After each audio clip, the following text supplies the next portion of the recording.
আইন শৃঙ্খলা অবনতি হয় যেমন মাদক, হিরোইন খোর, গাঁজাখোর যারা আছে এরা কিন্তু এই নেশার কারণে আইন শৃঙ্খলা বিঘ্ন ঘটায়। আচ্ছা, কাউকে খুন করতে তারা দ্বিধা করে না। আমার এই অনেক বাইক তারা চুরি করে, হত্যা করিয়ে বাইক নিয়ে যায় নেশার কারণে।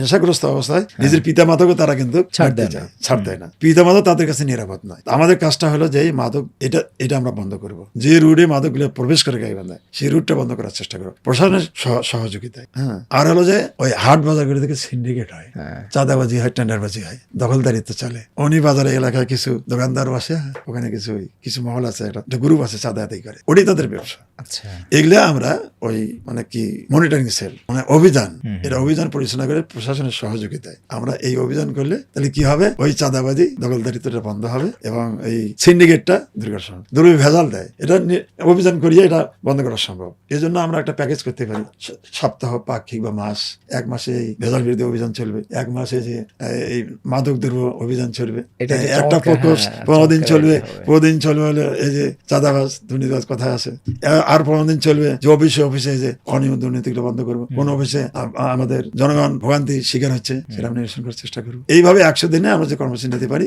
এই কাজগুলো করা সম্ভব। আর দীর্ঘমেয়াদী জেলা পরিকল্পনা সেটা তো 100 দিনে সম্ভব নয়। 100 দিনে যা করা সম্ভব, যেমন যানজট নিরসন, এটা একটা সমস্যা। যানজট নিরসন, আপনার ওখানে যানজট সমস্যা আছে? হ্যাঁ, যানজট সমস্যা আছে। একটাই মাত্র রাস্তা, মেইন রাস্তা হলো 4 লাইন বিশিষ্ট। এই 4 লাইন বিশিষ্ট রাস্তাটা হলো দুই পাশে রাস্তা, দুই ধারে কোনো ফুটপাত নাই। আচ্ছা, এবং এখানে ওই 100 দিনে আমরা যদি ওই সবুজায়ন করি, এটা সবুজায়ন করা গেলে তাহলে দেখা যাবে যে সৌন্দর্য বাড়বে, শহর সৌন্দর্য বাড়বে। লাইটিং যদি করা যায় 100 দিনের মধ্যে, লাইটিং ব্যবস্থা করলে তাহলে মানে শহরটা একটু আলোকিত হবে, একটু সৌন্দর্য বাড়বে। এই জন্য আমরা ওই ফুটপাত, এরপরে যে যানজটের জন্য যে এখানে লাইসেন্সবিহীন কিছু গাড়ি চলে, এটা আমরা চিহ্নিত করতে পারি। এরপরে হলো যে অনেক ড্রাইভার ট্রাফিক আইন মানে না, তাদের প্রশিক্ষণের ব্যবস্থা করতে পারি 100 দিনের মধ্যে।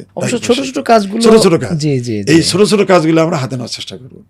এবং একটা পরিচ্ছন্ন শহর যদি আমরা পরিচ্ছন্ন অভিযান চালাই, এই একটা পরিচ্ছন্ন শহর আমরা বানাইতে পারি। স্থায়ী কিছু সমস্যা আছে, ওখানে ড্রেনের সমস্যা আছে, পানি নিষ্কাশন ব্যবস্থা, এটা তো 100 দিনে করা সম্ভব নয়। তা আমরা পর্যায়ক্রমে যে কাজগুলো 100 দিনে করা সম্ভব, এটা আমরা কার্যকরী ব্যবস্থা করি। স্থায়ী সমস্যার কথা যেগুলো আপনি বললেন, যে পয় নিষ্কাশনের সমস্যা বা ড্রেনেজ সমস্যাটা, এইটার সমাধান কিভাবে করবেন? এটা আমরা ওই আমাদের পরিকল্পনায় আছে যে আমরা শহরকে আধুনিকায়ন করার জন্য ড্রেনেজ ব্যবস্থার উন্নতিকরণ।